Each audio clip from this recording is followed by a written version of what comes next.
Pa. So media ma drop it from the top up and down. Goal Stars betting defend almost defend title review. And I say media ma Sporting Club. Ebe sign asan aba nti no enkomo a mepacho efri ho na edi eba titete pa enya so ke beje enkomo ebre enya atache ni timedi eho enkomo yi ebre be mo a ye be kwa amano ne edi enkomo kakra edi afa Chelsea boboko no ho already tin edi Rosinia you name what exactly happening and the Chelsea team na kachi is it necessary said Chelsea pam a coach Emma Robsinia etimia ba no results it is saying send the number semi call and Chelsea yendi tum said Chelsea our crisis him and I said coach na and our bon players na nyade then it's be effort Chelsea performance enya kra everybody ma be hwe the Chelsea game no and that team no eso ehun komo ekakra ewo jumeje so na pay and na ewie anyama no edoso nkomo do so papa ba ya bejebre na yetimi edi hu nkomo ye be the outfit teach mensa Solomon Amankwa ewa Hassan so na Bismarck Kweku Sapon ono so ewa ha ye dan ho age abafo enkrato aba ye ba nkomo a media ma nyina no emu enchichemu ebekoso na edi ama ha Onia TV Agoro Fie Jumede so ne ye nchakra ye basisia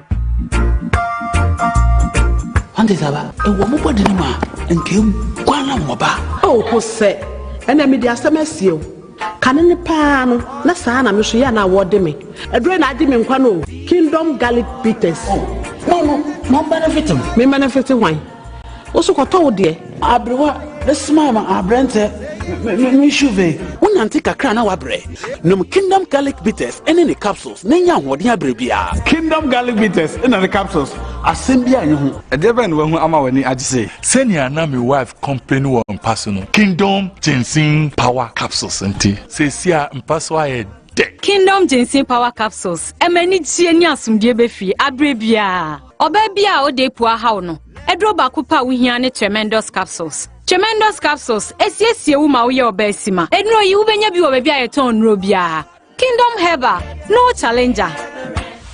Some things don't arrive, they've always been, not for a day, for all of time, until quietly something shifts, moving from someday to now.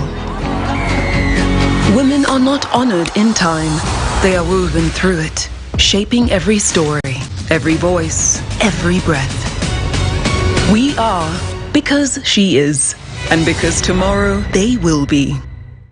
Enkrai, Maya Krado, Kaswa, Tema, Pokwase, Teshi, Medina, Dansuman, Kolikono, Mateko, Mamprobi, football team Samu Enkrai, Maya Krado, Ewa Busumi Machimo, yes, celebrating Kanaman, Erunti community football Kasiepa, and ya di Tuja Ewa Afimo, a ye Lawson, Direman community color, Mibinda, any Kwasia Debia, a 57th of March, Equasi 28th of March, or Kakari Astotel, Ewa Dansuman last stop, Erunti Bra, Behead tackles, goals, Bra, Nayan Kambom, Yanji ani Diobedi kind ebenya 40,000 Ghana cedis Diobetosumi ebenya 30,000 Ghana cedis Diobetosumi ensa ebenya 20,000 Ghana cedis Diobetosu 9 ebenya 10,000 Ghana cedis na wujide se wo community ebetimi edi nkunim register sesia wo pe mu nkyeremu ene nsema ho to obetimi afre 0546 063 747 0546 063 747 Lawson Direman Community Gala powered by Lawson Direman Bitters, Lawson Direman Ataji Ginger Liquor, Lawson Enterprise, proudly Ghanaian.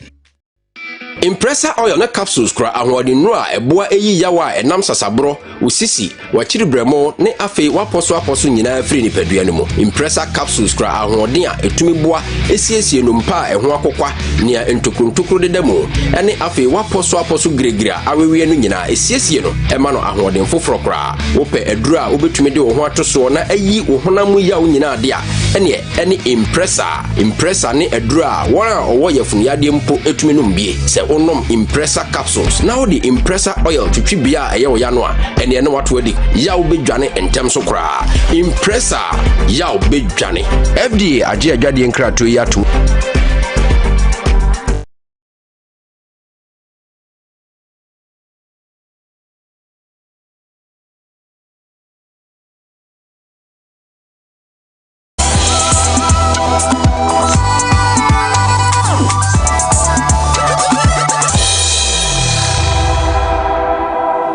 Yes, I am Wakaba, Unia TV, so Agoro Fie Jumedi, and when he guso no, I for Enya arts. Kukwakaba, be fine. I got me out of the Diabo. Super.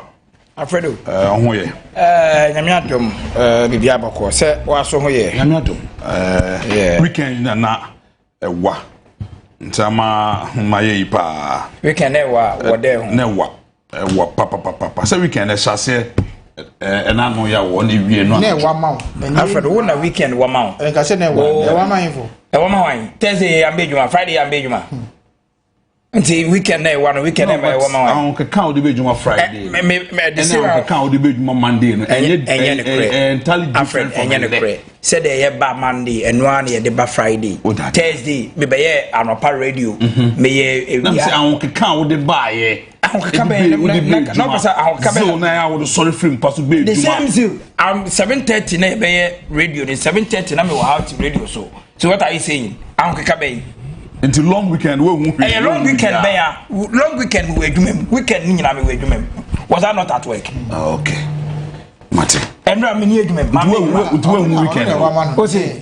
Me, I am working. I was working. Weekend Friday, I was at work. No question. When one? Me weekend. Because when after so church, after Wednesday, I be sitting there. Banana. That's why Thursday name will leave. Friday we will leave. So Friday we will holiday. If you come, I'm gonna go to tear. So most Friday night holiday. And come. And I won't even team free man in ye. I will cry. Public holiday. Public holiday. Was that number Monday? What Friday? You can see a camp. Okay, so would. Thursday, Friday, holiday. Thursday, Friday, weekend. What are you saying? When we are saying? They are considered enjoy. I can't 1 week. Friday holiday, Monday holiday. I can't 1 week. You'll be out of the soon. Yes, but Miss McCoy restructure me the restructure the same way. What do you say? No, and Ghana, Vienna, since 2 nights now. Now a whole lot of stories and if he Black Stars team na catch there, but they didn't kind the arrival of the Stars. Players no arrival no na come up how obia show up and they Vienna what to say na come at the moment for video one after the other and kabebo come match mo be video na one after the other we are na mama with for just 2 minutes. It's the first arrival of the players we hear players no more can how omunina show up camp and especially hotel team no to quickly yes so these are the technical team no omo shall say omo touch down ahead of the friendly matches ni na team able players are eba omo dressing bags na dey yes there wo be do na enim na otum say come up papa and as come so coach Desmond Ofe munina make and the trip no come munina ko bo amanama etimi akoyi edama kwesisi bo how atimi attending and the camp. That is 2 nights ago. Nina no throughout the weekends no place na enya abrene adaje kama obia etimi join the camp kama coach to abra ono so edu camp wono no team say bibia eguso a ekoyi and no team no training but before team training no Antoine Semenyo team no nyina line up kama and the God of Honor weekend the trophy and I say medal ono Antoine Semenyo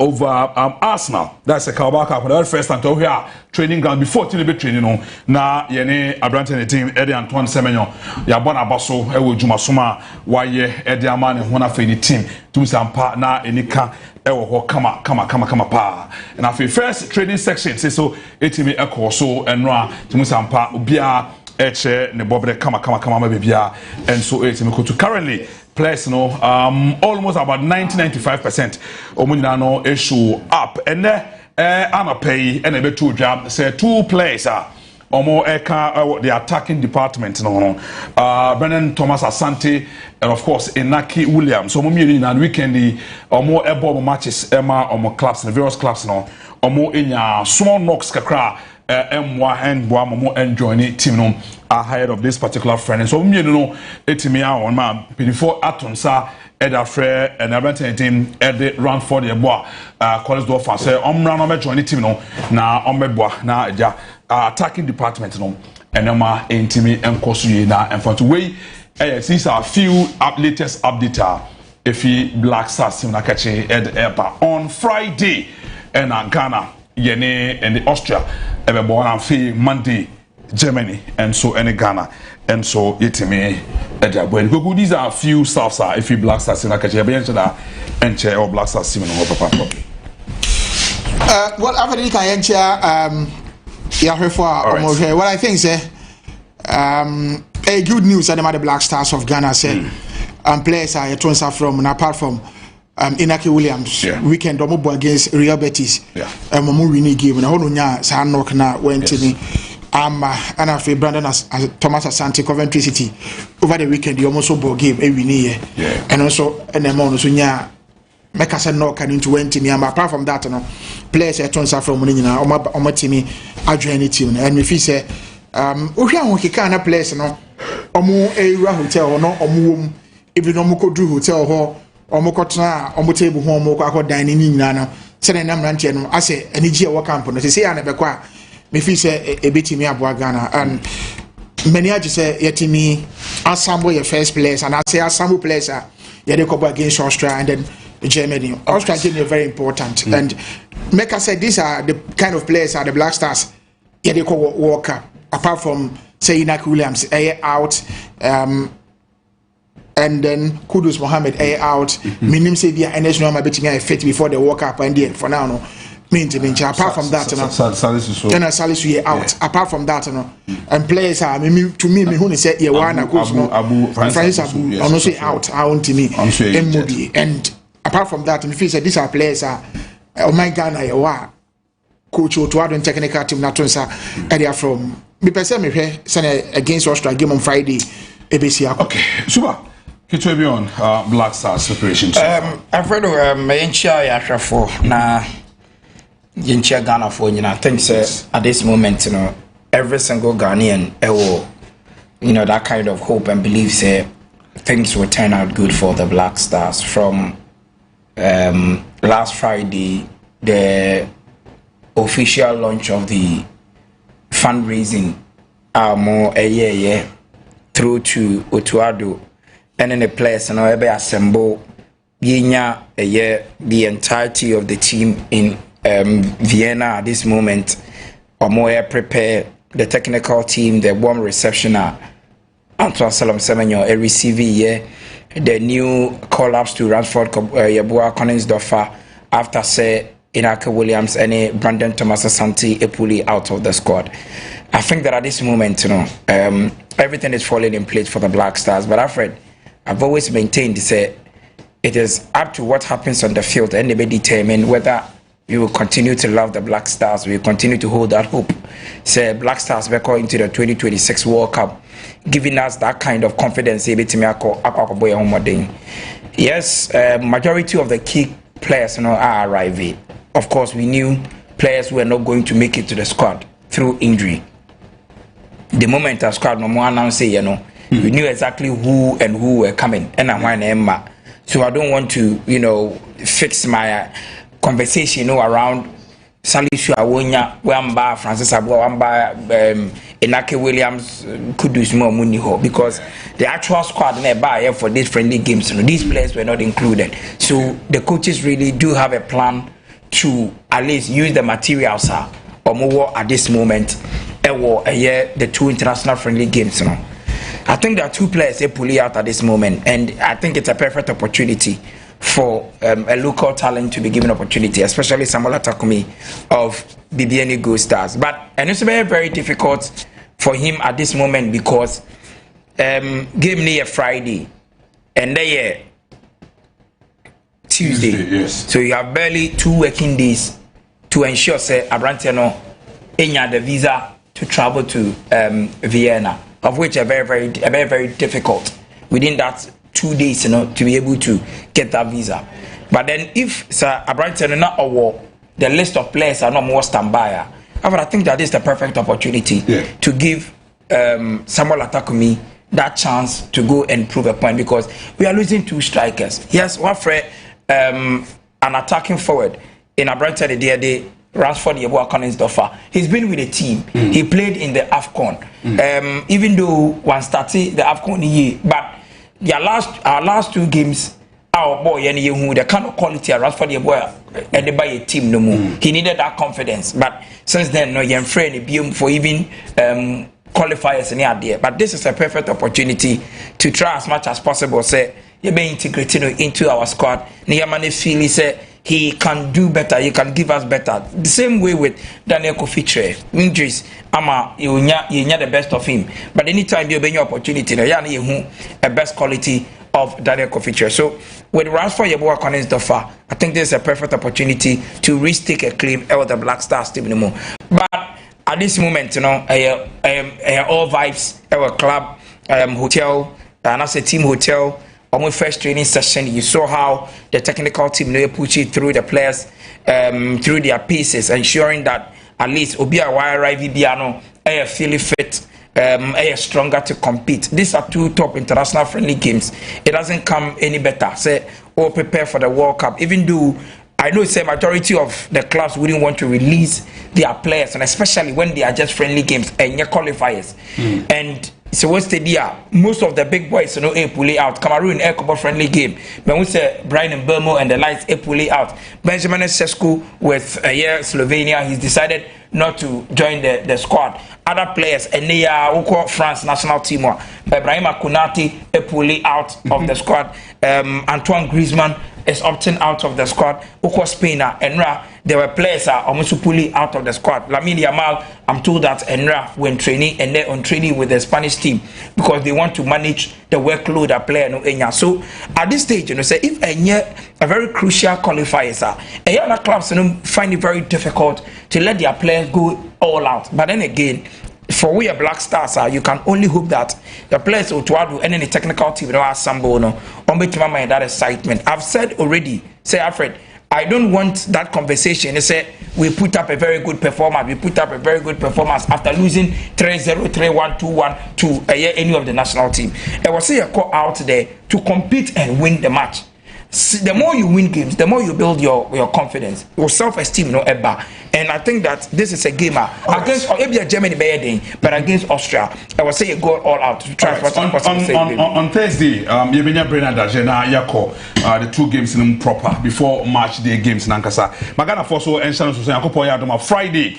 Give me a live on Onia TV. Austria and Afi Ghana, Sanso and on Monday, Germany and Ghana. Nino live on Onia TV. Onia TV pay and Ghana friendly matches no Ediama to watch and so on. Friday 5 p.m.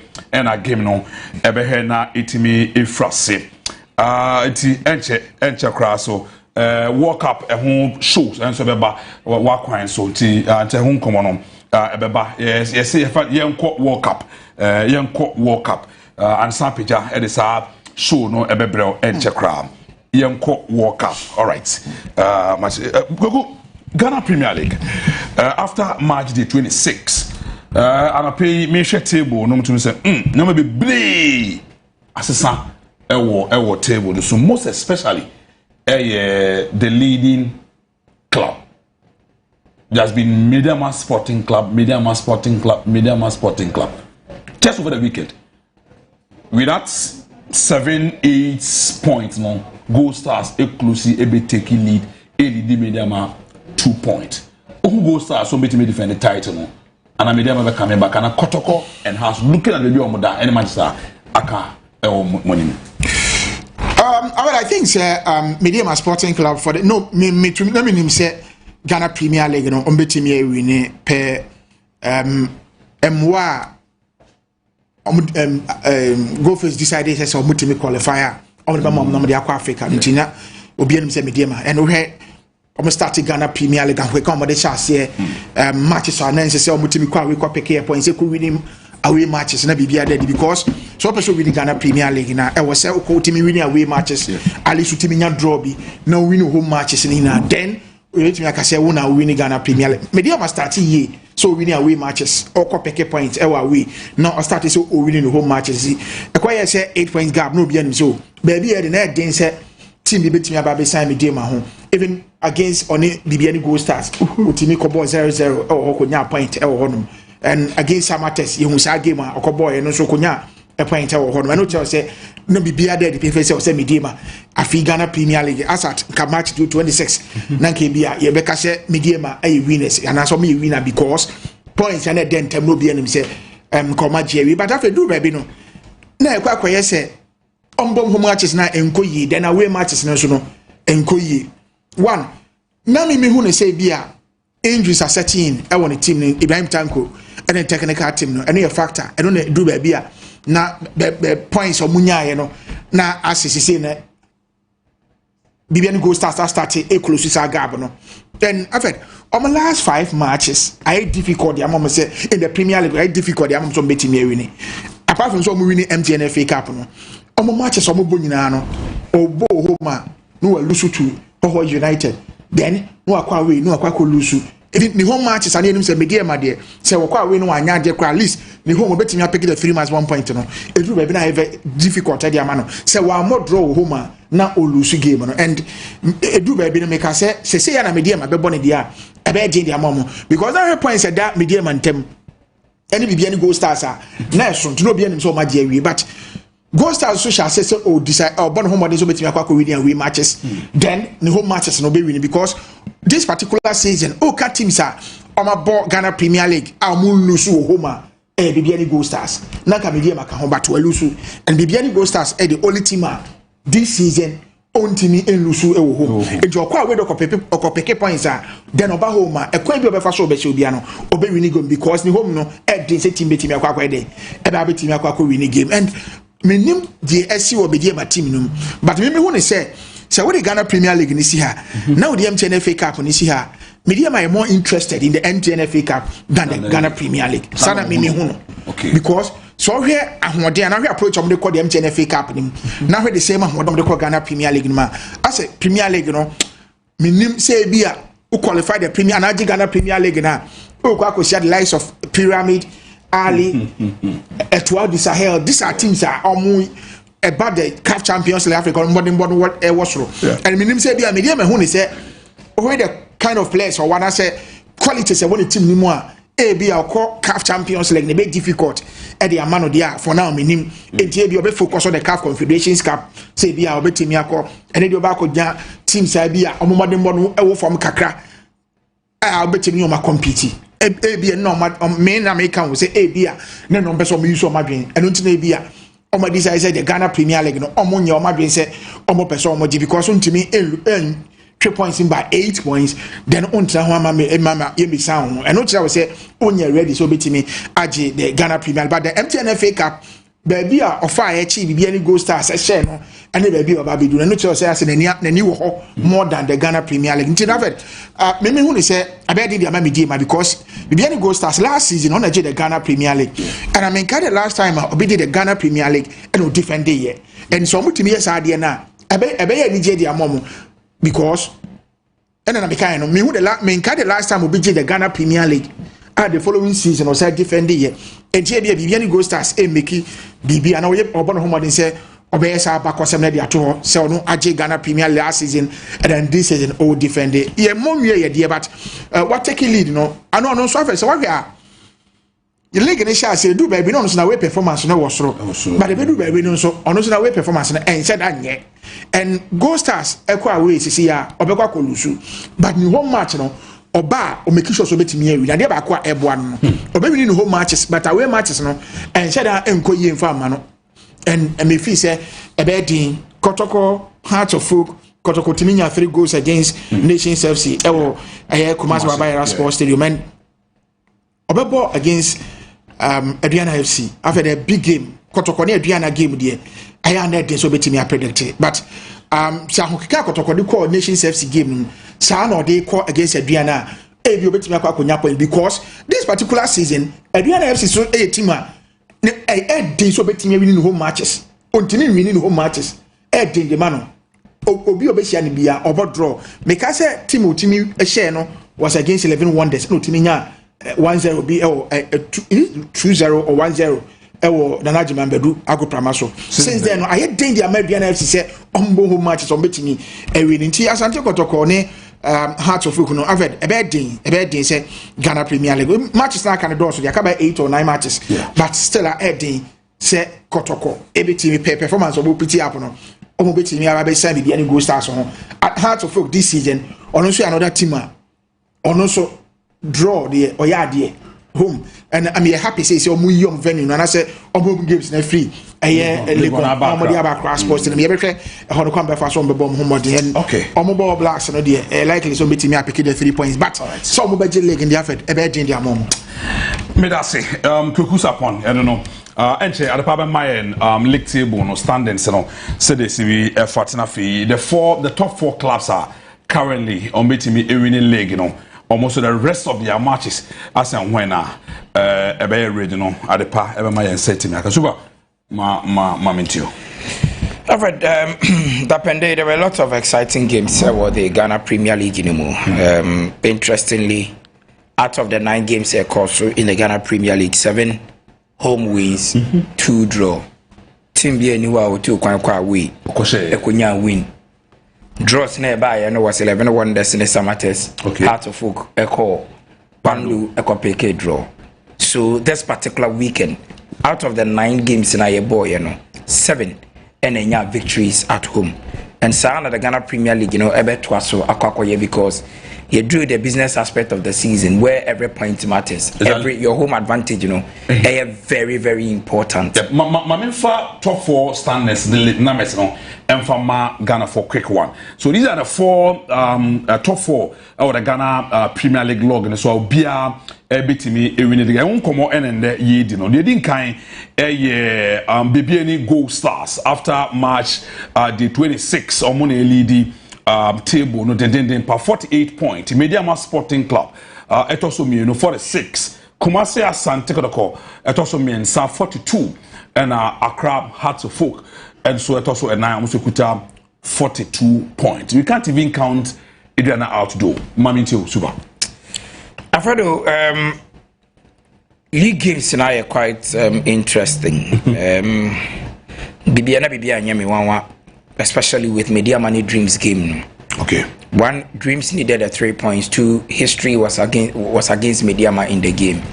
When we said sense of Dreams saying qualification about the Ghana Premier League, even when they were playing Ewodewu, now very difficult say Mediama betimi ashomo. Mediama share Dreams FC da in an away match. Say Mediama ebo away. No many Dreams ebo. Mediama intimi share omoda.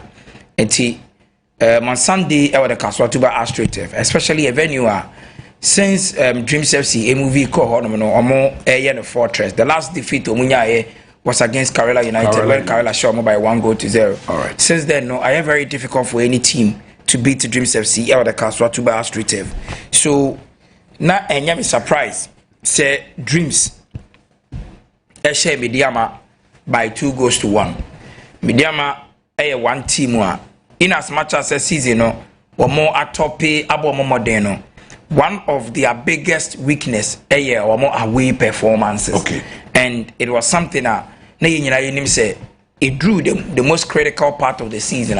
It may play a huge role in the team and this is what we've seen. Alfred, so we are Mediama, their last 6 games in the Ghana Premier League, they are yet to win a match. 6 games? Yes, their last 6 games in the Ghana Premier League. I am very difficult at the Mediama, so we need a match. And that is the reason why not pointer, not a domo, any Gold Stars in team. Even in between that, Gold Stars losing matches in between those 6 matches. Yet, Oma Baba sign Mediama home. The major problem with Mediama the fact that they are unable to keep clean sheets.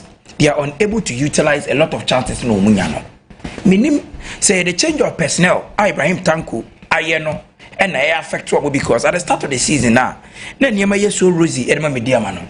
They name the Mediama backline of Desmond Baffo, Obenya Kamaradini Mamadou, Obenya Jacob Amumensa, and you say Mubarak and Ebo as the back four. Uben Fifiwa. There was Salim Adams, even at a point, not Salim Adams and starting matches. It was apparently Emmanuel Owusu, Prince Owusu, any Manuel Mante. These were the players are not mobile. And then Fizzy Taylor, ebe shame if you want to be. And if Fizzy Taylor buy, you know, coach decided say Obama Prince Owusu more of an advanced role. Yeah, the and offensive Calvin, roles. Yes, about Calvin and Chroma and Afi Abranta the day Derek Forjo on the flanks. Then Salam Abdusalam Ebeli did the lines, you know. Then coach decided say now our lot of quality and Timanesa Ninsana Kakra because Emmanuel Owusu ebe prior. So Manuel Mante eba mfimfin ho Prince Owusu elusu in sport when Abranta the day Salim Adams eba midfield honum. So it became a midfield of Salim Adams, Fizzy Taylor and Manuel Mante in that 4-3-3 formation. That 4-3-3 formation, Derek Ford will you see in position, Edema Prince Owusu on the flanks. Then Prince Owusu will you see in position, Eddie Ama Abranta the day Brian Kingsley.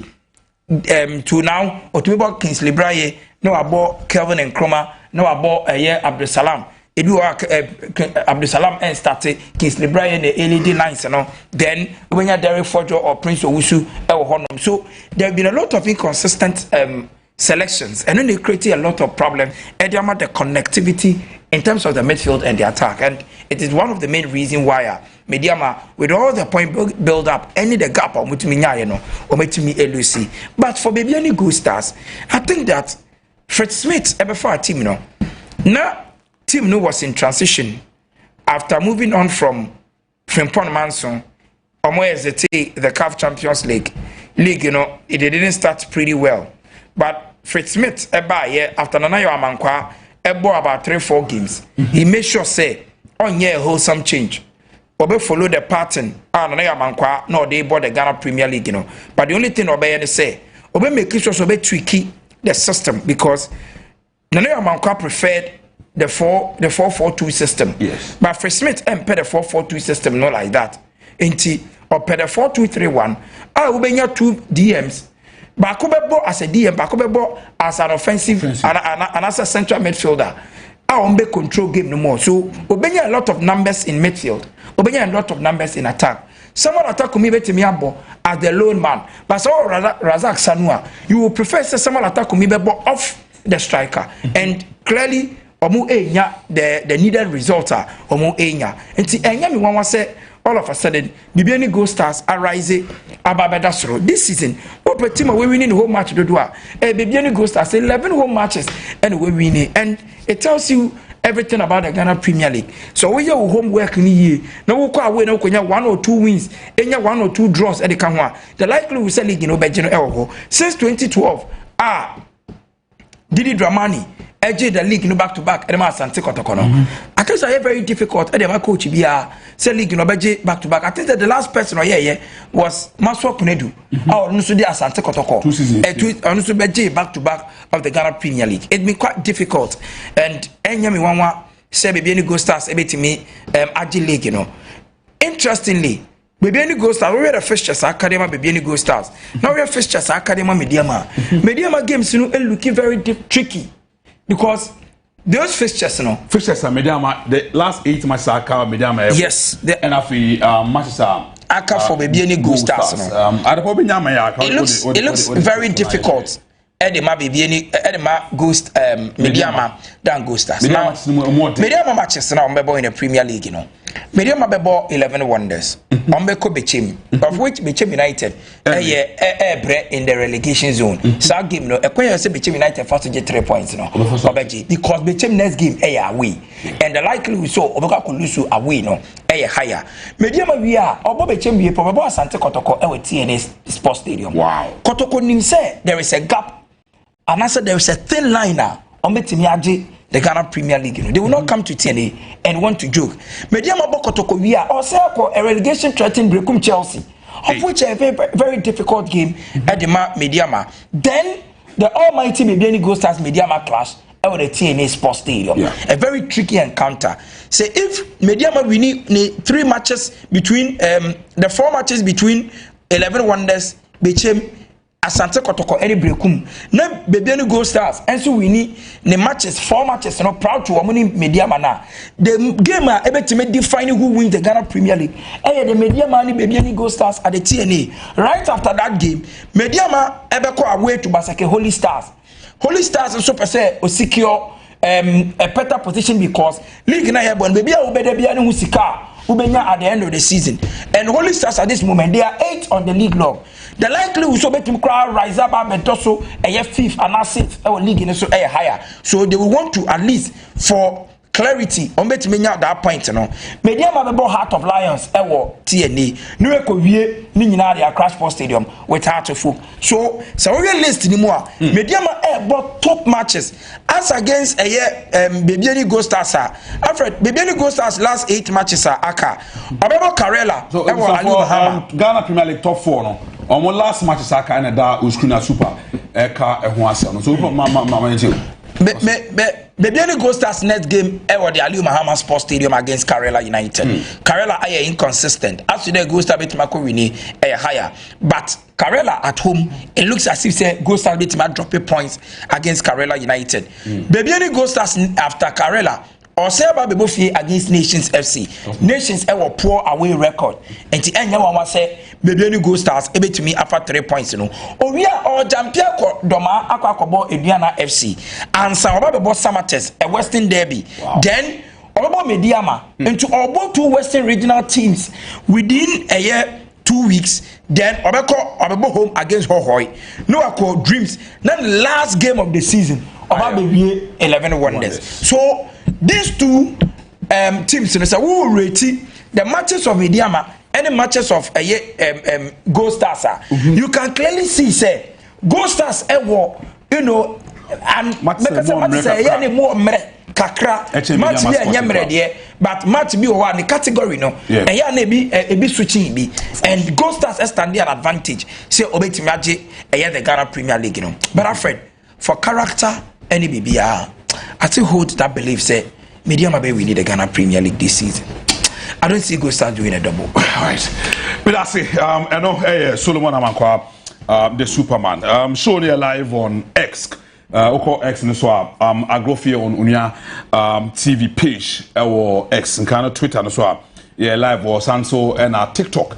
Unia Sports and so live wanti udweni eshemwa ubenye bikama na wetimi amonitor show on Facebook no yenya some few challenges bikakra inti yentimi amba Facebook inti currently there amafo do na to Twitter no so na X no so na wo hweme just give me a message na men kind of kama na memfa Kingdom Herbal Center pay for say omode Kingdom Garlic Capsules any bitters e aba mountain no minu ntime so omo ye tafo aka ata nti basho ata pay na takakra ye no mbom onumbom a eboa ma immune system no etimi ejina ne nan so sanso and eboa Emma was stress, we release a lot of stress.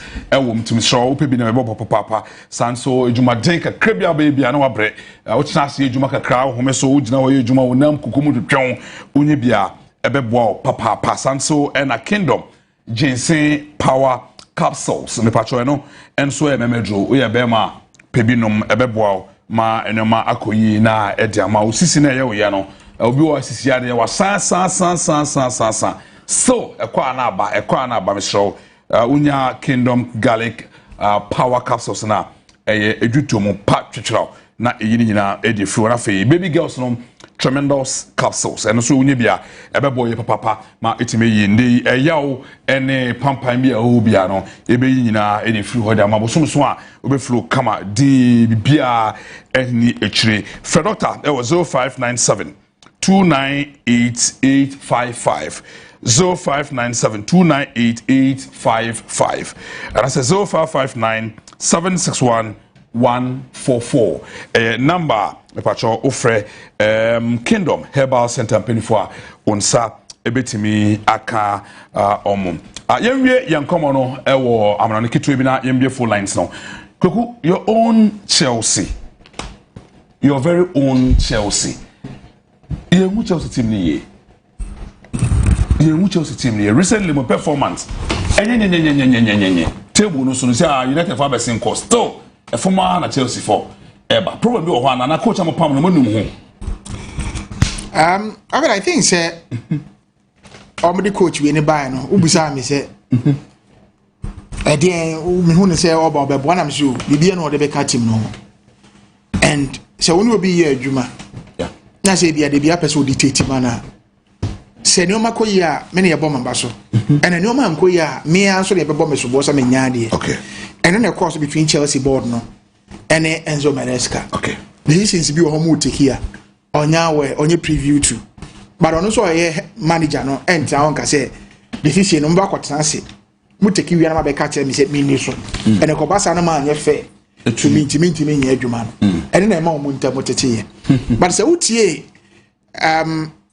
interview na Enzo Fernandez akwa ye na and o kire we say baby o team problem wo ho because asema o kan ni say Enzo Maresca wo ho no na team no omo philosophy omo comfort so mbombo and o ka che say that means Liam Rosenya bae no as a team no omo philosophy na ekwa no mfa so mbombo no hu ni say asesa with the same players avec me nka say bia me hu ni say Chelsea players no e ya bro yes aseda no mo coach no omo mpe coach no so obeka ya coach ne ba ne first interview here ni say ono about Chelsea no Chelsea bought the first 10 minutes obi abeba mo nsem de amom because the kind of ball person team nebo as Chelsea team nebo and we a manager now kasa be there afed when we abeka and wasa ko kan say media fa senior players with team no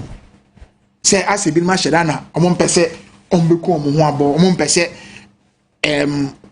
obe succeed with Chelsea team nim and omashada no mo yesa at the moment I be one as a manager I be ka bibi sa no e ka bibi chile players no hwe Avalo Balua eba Real Madrid no e dey no aba be so compare no and then Alonso is far better than Avalo Balua players then decide say ball no pese ye ball Madrid bet me abo ball no without head coach the coach and what ball Madrid dey ball fleet against Atletico Madrid ball or more boy nobody never catch say players then decide say don't person more ball which means tabana Alonso no mo mpe no because of maybe one no ya no mo mpe and ubeka ya Vinicius Junior echo papa no eye Florentino Perez ko catch say ABC di nti omo ne nye ho e jomo decide some be born bro they say we come Manchester United team ni mo a esi ye wow Michael Carrick buy on fa hwe team no ho with the same players I didn't know much as you know some people this is a place decide say ball here because you ho abo so make say omo nkom ho mo a wo manager na oti be kan because players na ho ni nyina no ball didn't mean so ren kan chem so opamo mo nyina mo mako but wo manager no betimi eja wo deputy ne kwa mo mako because mo na musha entino avet me won say comment na wa sha say make any nsem na okay kan players ni be happy with the ekoso wo and say board no anya o madwen say on back chance na ni yo matimi aso ho problem na maka che papa ne say bia on time check aka na on person about the whole season we are matches na aka no bo we are e be the matches on be qualify for the Champions League Chelsea ebebo against Manchester City Opa mama kan che coach ni say on step aside that Chelsea more against Manchester City but for no bar or no wo ho a players no come nkom ho mo be abro on te so be ja ne kwa mana ko e bi to say Mourinho oba United e bi to no the second coming Chelsea oba J League the same thing to no and the players ka so be bo abura on be bo abura to the extent say and before be catch say Juana fatu ho ultimate nye no the Juana to then no more decide so be bo and na Manchester United ye and na Madrid gusu asisi ya mo so mo ye as a team tino ave eje bibia ono nsem ke kana na dey mama so embrem na Friday Ghana and Australia game na catch that say live on Onia TV 5 p.m.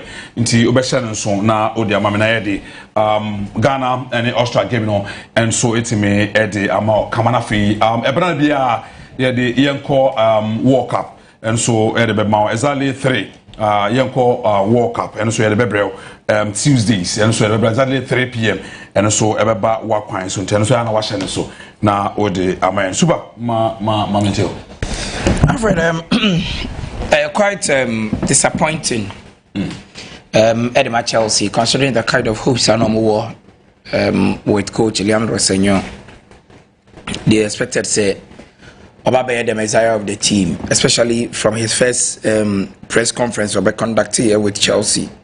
I think that the early stage of the Chelsea career as a coach, he gave them hope because Chelsea were winning matches, including Barcelona. I think they never share Barcelona 3-0. No, Anameresca. Okay, but the early minutes, Obi in the Juma. About 4-5 matches between us. Chelsea were winning all the matches. But you see, there's something we call the new manager bounce, another new manager syndrome. Say when you're very careful with the new manager syndrome and our new manager bounce now, you might think that you are too good because you are winning games. But when reality is setting in, that is when you see your true level. Liam Senyo say what na we share ne approach to games I feel an intelligent manager. Okay. An intelligent manager. But are extremely inexperienced. You see, Semunya ding cry. Semunya ding. Ni semunya ding. It do be unim ni awoye. Yeah. Or so when the game plan, the game approaches, the system, he ensures say obenya the right system, but onya the right execution because we need the rich experience. Enzo Maresca no mukura. Enzo Maresca was coaching Leicester City, TNA. Leicester City and yet too huge a football club, but they have a history, especially in the Premier League. When a team were winning the Premier League before. Okay. So really, Senor, teams are well coaching, and yet that huge, incredible, huge footballing history in the Premier League. Okay. Bristol City, Brighton and Hove Albion, Fulham, and the likes. Alfred, I do not think that these teams are so huge football clubs. So we are manager. No, we free Akwakofa a Chelsea football club. Ubetimiaka said you are going to do just an easy job. It will take time. Yeah. And to Obaya, the first 5 games or first 6 games, he was excellent. But when the reality started to say setting in, that is when Obi who said, Liaro Senor, and yet that top notch of a manager. In the 19 games, we're winning 10, we're losing 7, and the rest, I draw.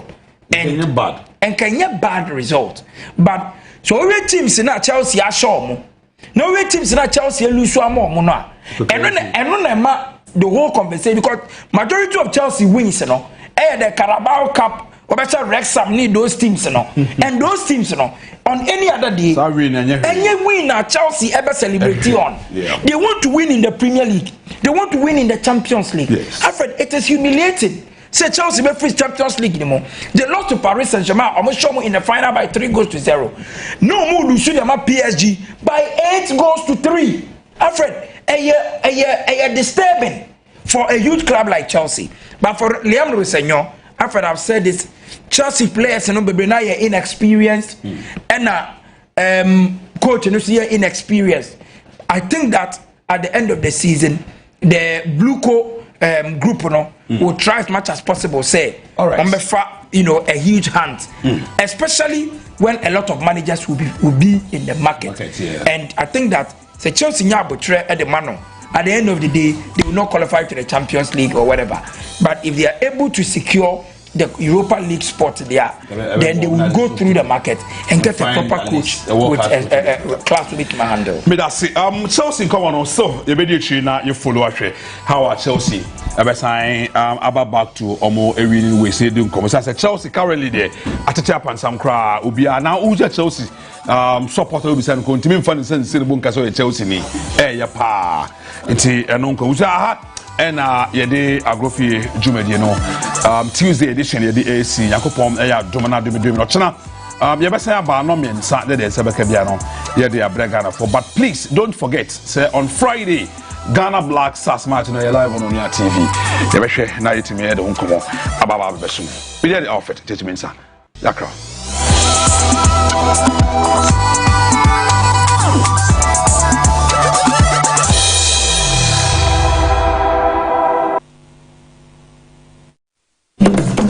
ya mamre ene ya manie eno ene ya hohoahoa eno ekire ye tumi eno e ma ye dance se Ghana for eno nti Onua TV ene Onua FM Ghana busumi ye di dwumadi ya to din se Onua Ghana Deba yi e baso on the 26th of March busumi ya ye wom ya ye di ahemfo akuku dama womo ewo Ghana afana nyina ya manhene ahodo e ba beda wo mamre ede wo mamane edi akire yen afenso so Ghana ajomtofo akuku dama e bon hwema etoto nyom efrefre yen sene ebeya ya mamre nso ebeda nso e wo wiase ene ye bibia ye yem eno nti hia yen on the 26th of March e wo Ghana busumi yemu na Onua TV Onua FM yemfa Onua Ghana Deba emfa emrel mo hyene nso se wo pese wo bo wadwaton de ho dawura wo betimi afre yen na woni yen atwetwe nkomo on 0547 564947 0547 564947 wa wo space e de aton wo niema no wo nso wo chefa ewo mu eno nti hyene nso se dwumedie e baso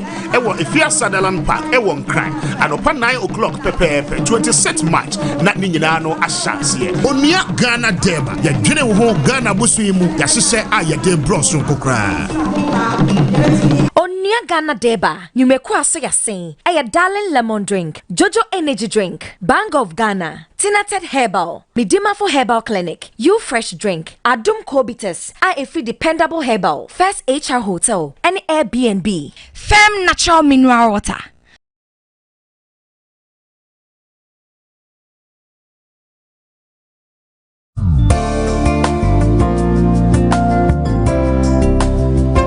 This year, more kaba eba end point to party clinic. Afin so within chair esunkun ebremo. Edetun sun pese mesre mombre kakra e woni di mu a yede betwe empomu de honkomo kakra. Na nya me pese etwe adwen ekosi sunde. Eye frequent urination and a painful urination. Na ne mienu ni nyina ene se dwunso yaw ana se dwunso ntentem ase bi se we be ma se we oba ti bi etumi ba se wudwunso a na yaw ya ana se wudwunso wi a na wote yaw ana se wudwunso a embeyi ana se wudwunso ntentem ebritiawa na wokodwunso wudwunso wi a na yaw se dwunso no nsan na wo san kodwunso bi ntesa se dwunso how se tumi titi ni payenti ebehwe yarwo ahoro kakra ebetumi ede nyamabusu yi eba ene kwan a yebefa so aso anokwan yedikan Johnson tentem no so we bema eta free prostate problem se be prostate aye kese ye penin no na prostate no ye kese aye kese kudum pempenso bi a emia bladder no emia Johnson twa no ntenye mia no a on se na Johnson no eba ebiem so we obanso a bladder etumi cystitis bladder na no etumi hono ana etumi yemre nti kakra na eja Johnson no na Johnson ya onso etumi free kidney stones eno ye mba ne mbema nyina sebiti we etumi ba nania ye sa ye kidney no esone so sebi ye num nsu ana ye didi a ne enye emma honam na ye kidney esese eyi free honam no insects sebe fluid no na akwa edin na crystallize enkansa na edin den I hard material and reference kidney stones na yesa wa mo mene mo babisa na sa stones yi ebitumi si adrobe na edejunso eba no nte ujunso a ente na eyo ya ana so ujunso no embeyi nso na kidney how nso atmima junso no ujunso na ketekete ujunso a ontumi njunso ma ne mba bebre sanso na fibroid sabi fibroid eba ya wudi mu eba na ye kesi kakra emia ojunso twa no eno so betanso adunso ntenten sanso na infections ahoro bebre sendemu yare o sendemu na wonyo eno so atuma ojunso ntenten sanso na high blood sugar anase diabetes eba esanse honam no empe sichire dudu no nte se sichire no doso e omuje mu a honam na nkasa atumi yi esichire no e de fa ojunso mu ntu se enche kakra na okodunso kakra na okodunso sanso na